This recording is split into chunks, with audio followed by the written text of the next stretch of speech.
이번 영상에서는 불안을 극복할 수 있는 실전적인 팁을 알려드릴 건데요. 불안이라고 하는 것은 안정적이지 않은 상태를 이야기를 하는 거죠.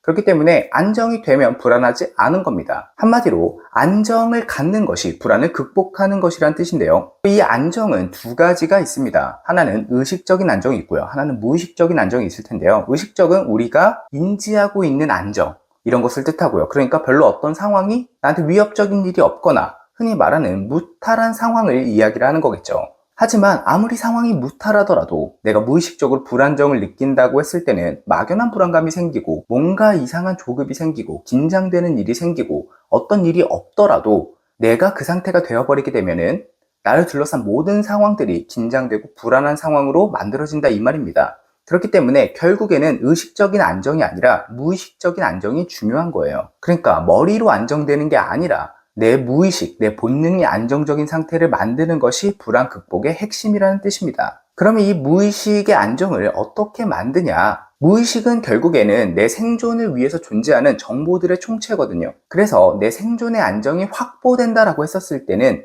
이 무의식은 불안을 느끼지 않아요. 이것을 우리가 일상에서 흔히 느낄 수 있는 거는 내 일이라고 했을 때는 굉장히 사소하고 작은 일도 위협적으로 느껴지고 불안이라고 느껴지고 힘든 상황이라고 느껴지거든요. 그런데 이것보다 훨씬 더 큰 상황이어도 남의 얘기가 되게 되면은 나와 별로 상관이 없기 때문에 내 생존과 직접적으로 닿아 있지 않기 때문에 별로 크게 느껴지지 않습니다. 그것이 우리가 영화나 드라마를 보는 이유가 되기도 하죠.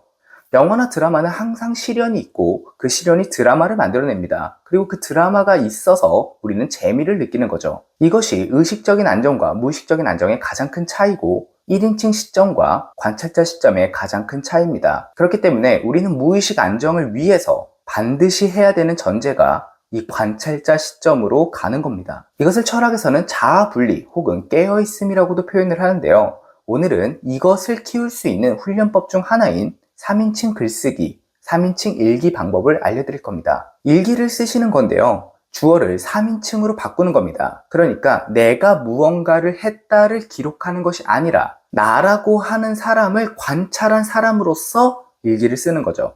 그러면 그 시간만큼은 내가 자아가 분리된 상태로 나를 관찰자 시점에서 관찰한 하루를 정리할 수 있는 거거든요. 그래서 가장 쉬운 방법은 주어의 그는 혹은 그녀는 혹은 이름을 붙여서 뭐 저 같은 경우에 이낙님은 오늘 몇 시에 일어났다. 그리고 일어나서 이러한 기분을 느꼈다고 한다. 이런 식으로 남 얘기하듯이 일기를 적는 겁니다. 그리고 이렇게 적었을 때는 그 시간만큼은 자아분리가 일어나게 되면서 왠지 모를 안정감이 느껴질 거예요. 왜냐하면 줌아웃이 되기 때문이죠. 내가 내 시야에 갇혀서 작은 것도 크게 보았던, 그러니까 요것은 멀리서 보면 작은 건데요. 눈앞에 가까이서 보면은 내 세상을 뒤덮는 그 정도의 물건처럼 커다랗게 보이기 마련입니다. 그런데 이것이 줌아웃 되면은 원래대로 작게 느껴지겠죠. 그렇게 매일매일 훈련을 해나가는 겁니다. 이것이 하루에 한 번으로 부족하다고 하면은 일기를 오전, 오후, 저녁으로 나눠서 쓰는 것도 도움이 됩니다. 그래서 꼭 한번 해보시길 바라고요. 당연히 여기도 주의사항이 있습니다. 그게 뭐냐면은 결국에 무의식이라고 하는 것, 마음이라고 하는 것은 시간과 공간의 제약 없이 24시간 굴러갑니다.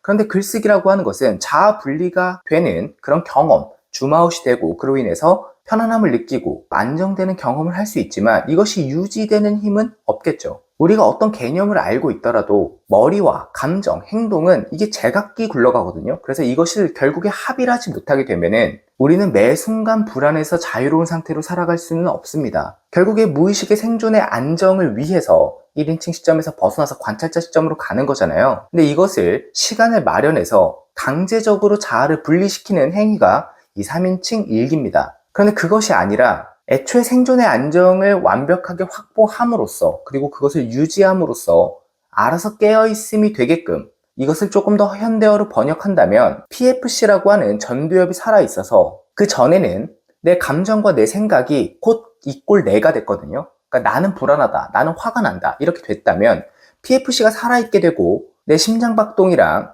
그 다음에 젖산이 완화가 돼서 이 감정이라든지 긴장의 증폭이 되지 않게 되면은 안정되게 되면은 이 감정이 남일처럼 느껴지게 돼요. 제가 4월 말쯤에 저희 어머니가 이제 돌아가셔서 제가 그 납골당에 가가지고 어머니를 뵈러 갔었는데요. 근데 보자마자 그냥 본능적으로 이렇게 눈물이 났습니다. 거의 오열을 하다시피 했는데요. 오열을 할 때도 나는 엄청 슬프다 뭐 이런 기분이 아니라요. 나는 지금 왜 우는 거지? 라는 생각이 동시에 들어요. 그러니까 이 층위가 뭐랄까요? 늘 내가 안정된 상태에 있고 정리된 상태에 있고 신경과 감정과 육체의 긴장이 안정된 상태에 있게 되면요, 이 에고가 느끼는 것을 남 바라보듯이 보게 되는 게 있어요. 그러니까 이 이격이 생깁니다. 그러면서 감정이 쉽게 사그라들게 돼요. 그러니까 거기에 빠지지 않게 된다 이 말입니다. 결국에는 어떤 생각이든 감정이든 왔으면은 바람처럼 반드시 사라지게 되어 있습니다. 그게 자연의 이치예요.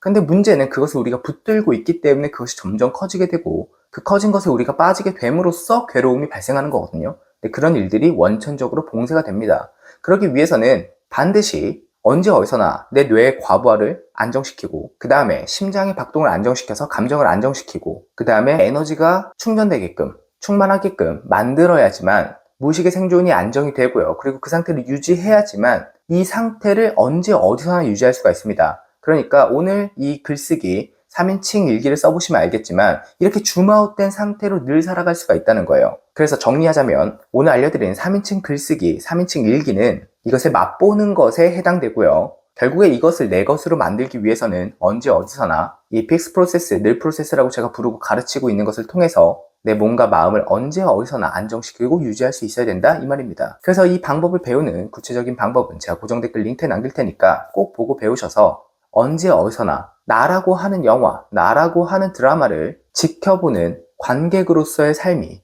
되시길 진심으로 바라겠습니다. 그럼 이만 영상 마치고 저는 다음 페이지에서 기다리고 있겠습니다. 감사합니다.